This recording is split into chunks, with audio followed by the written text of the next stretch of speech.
IPL 2025 కీలక దశకు చేరుకుంది. ఇప్పటికే సగం మ్యాచ్లకు పైగా ముగిశాయి. అయితే అందరి అంచనాలు తలకిందులు చేస్తూ చెన్నై, హైదరాబాద్ జట్లు టేబుల్లో చిట్ట చివరి స్థానంలో ఉండగా, ఐపీఎల్లో ఎంతో విజయవంతమైన జట్టుగా పేరు సంపాదించిన ముంబై జట్టు టేబుల్లో 6వ స్థానంలో ఉంది. గత మ్యాచ్లో గుజరాత్ జట్టు కోల్కతాపై సంచలన విజయం సాధించి 12 పాయింట్లు చేరుకోవడంతో ఆ జట్టు దాదాపు ప్లే ఆఫ్ స్థానాన్ని సుస్థిరం చేసుకుంది. ఇక మిగిలిన 3 స్థానాల కోసమే ప్రస్తుతం పోటీ అంతా.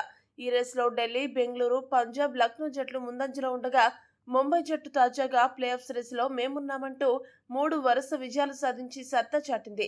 కాగా ఎస్ఆర్హెచ్ ముంబై, చెన్నైకి సంబంధించిన ఒక విషయం ప్రస్తుతం ఆ 3 జట్ల అభిమానులను కొద్దిగా టెన్షన్ పెట్టనుంది. ఆ వివరాలు చూసుకుంటే, గత సీజన్లో ఫైనల్కి చేరిన హైదరాబాద్ జట్టు ఈ సీజన్లో మాత్రం దారుణమైన ప్రదర్శనలు చేస్తూ టేబుల్లో 9వ స్థానంలో ఉంది. ఇప్పటికే 7 మ్యాచ్లు ఆడి కేవలం 2 విజయాలు మాత్రమే సాధించి 4 పాయింట్లతో ఉన్న ఆరెంజ్ ఆర్మీ ప్లే ఆఫ్ రేస్లో ఉండాలంటే మిగిలిన 7 మ్యాచ్ల్లోనూ 6 మ్యాచ్లు తప్పకుండా గెలవాలి.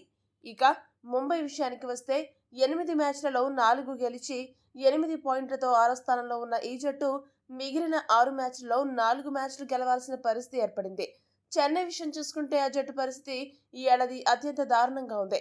వారు మిగిలిన 6 మ్యాచ్ల్లో ప్రతి మ్యాచ్ గెలిస్తేనే ఏదైనా ఛాన్స్, లేదంటే అస్సాంకి వెళ్తుంది. టోర్నమెంట్ కీలక దశకు చేరిన సమయంలో వరుసగా ఇన్ని విజయాలు సాధించడం అంత సులభమైన విషయం కాదు. ఈ క్రమంలో రానున్న ఓ 2 మ్యాచ్లు ఈ 3 జట్ల భవిష్యత్తుని నిర్ణయించబోతున్నాయి.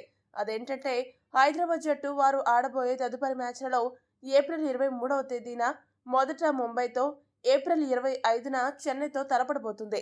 మొదటి మ్యాచ్ హైదరాబాద్ వారి హోమ్ గ్రౌండ్లో ముంబైతో తలపడబోతుంది. ఈ మ్యాచ్లో హైదరాబాద్ తప్పక విజృంభించి ముంబైపై ప్రతీకారం తీర్చుకునేలా కనబడుతుంది. అదే కనుక జరిగితే ముంబైకి ప్లే ఆఫ్స్ అవకాశాలు సన్నగిల్లే ప్రమాదం ఉంది. ఇక చెన్నై జట్టు వారి సొంత మైదానం చపాక్లో ఆడబోయే మ్యాచ్లో హైదరాబాద్ చేతిలో ఓడిపోతే మాత్రం ఇక చెన్నై ఈ రేసు నుండి నిష్క్రమించిందని కన్ఫర్మ్ చేసుకోవచ్చు. ఏదైనా అద్భుతం జరిగి మిగతా జట్లు వరుసగా ఓడిపోతే తప్ప చెన్నైకి అవకాశం దొరకదు. ఒకవేళ ఈ 2 మ్యాచ్ల్లో హైదరాబాద్ గెలిస్తే ఎస్ఆర్హెచ్ ఈ రేసులో ముందుకు వెళ్లడమే కాదు, మిగతా 2 జట్లను వెనక్కి నెట్టొచ్చు. మరి హైదరాబాద్తో జరగబోయే ఈ 2 మ్యాచ్లలో ఎవరు ఇంటికి, ఎవరు ముందుకో తేలిపోతుంది. మీ దృష్టిలో హైదరాబాద్ కంబ్యాక్ ఇస్తుందని భావిస్తున్నారా? మీ అభిప్రాయాన్ని కామెంట్ చేయండి. మరిన్ని అప్డేట్స్ కోసం మా ఛానల్ను సబ్స్క్రైబ్ చేసుకోండి.